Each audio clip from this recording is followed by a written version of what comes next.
조세피난처 등의 비자금을 조성하고 기업 자금을 불법 유출한 기업과 사주들이 무더기로 적발됐습니다. 국세청은 조세피난처의 페이퍼 컴퍼니와 관련된 대량의 자료를 확보해 총 39명을 조사 대상자로 선정했는데요.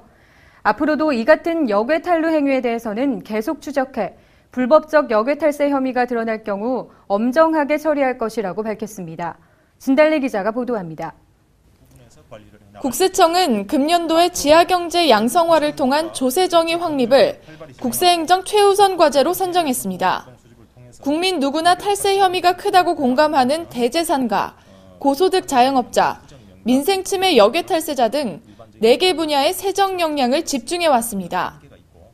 특히 역외 탈세는 사전에 치밀한 계획하에 해외와 연계돼서 이루어지므로 통상적인 세원 관리 시스템만으로는 그 파악에 한계가 있어서 국제 공조와 해외 정보 수집 활동이 필수적입니다.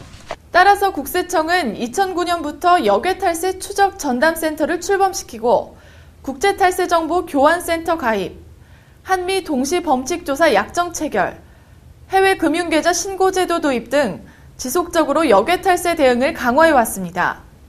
이를 바탕으로 지난 5월 미국, 영국, 호주와 조세피난처 정보 공유에 합의하는 등 외국 과세 당국과의 활발한 국제 공조와 더불어 자체 정보 수집 활동을 강화해왔습니다. 그 결과 지난 6월 초 영국령 버진 아일랜드와 케이만 제도 등 대표적인 조세피난처의 페이퍼 컴퍼니와 관련된 400GB 분량의 원본 데이터를 확보했으며 페이퍼 컴퍼니와 관련된 임원과 주주의 인적사항, 미공개 재무정보 등 확보한 원시 자료를 통해 한국인으로 추정되는 405명의 명단을 추출했습니다. 한국인 추정 명단 405명에 대해 정밀 검증을 실시한 결과 현재까지 267명의 신원을 확인했으며 신원 확인자는 대부분 기업인과 그 가족, 임직원 등이었으나 무직, 교육인 등 비사업자도 포함되어 있습니다. 신원 확인자 267명에 대해서 조세 탈루 여부를 정밀 분석을 한 결과 이들 중 39명을 조사 대상자로 선정을 해서 이 중 11명은 세무조사를 완료해서 714억 원을 추징하였습니다. 그리고 나머지 28명 중 18명은 현재 조사가 진행 중에 있고 10명은 세무조사에 착수하였습니다. 국내에서 서비스업을 하는 A씨는 해외에 비자금을 조성하기 위해 영국령 버진 아일랜드의 페이퍼 컴퍼니를 설립한 후 현지 법인에게 용역을 제공하고 그 대가를 페이퍼 컴퍼니 계좌로 직접 수취했습니다. 이렇게 수수료를 은닉하는 수법으로 관련 제세를 탈루한 사실이 드러나 국세청은 이에 대해 수억 원을 추징했습니다.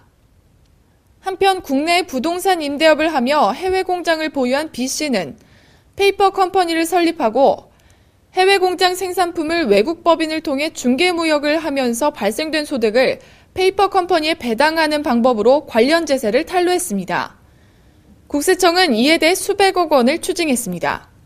현재 진행 중인 신원 확인 및 탈세 여부 검증을 통해서 탈세와 연관된 혐의가 드러나는 경우에는 추가로 조사 대상자로 선정을 해서 단계적으로 세무조사를 실시해 나갈 예정입니다. 올해 상반기까지의 역외 탈세 조사 실적은 조세피난처의 페이퍼 컴퍼니를 이용한 탈세 혐의자 등 127명을 조사하여 6,016억 원을 추징했으며 이는 지난해 상반기 실적에 비해 추징세액이 22.8% 증가한 것으로 하반기에도 계속하여 역외 탈세 적발과 추징에 세정 역량을 집중할 계획입니다. 국세청은 확보한 원시 자료에 대해서는 지속적으로 신원 확인과 조세 탈루 여부를 검증하여 불법적 역외 탈세 혐의가 드러날 경우 엄정하게 처리할 계획이며 기업들의 정상적인 경영 행위와는 엄격히 구분하여 기업 활동이 위축되지 않도록 철저히 관리해 나가겠다고 밝혔습니다. 국세청은 앞으로도 외국 과세 당국과 국제 공조를 활발히 진행하고 적극적인 해외 정보 활동을 통해 역외 탈세 정보를 수집하는 한편 유관기관과 업무 협력 체계를 공고히 하는 등 역외 탈세 차단에 최선을 다할 것입니다. 국세매거진 진달래입니다.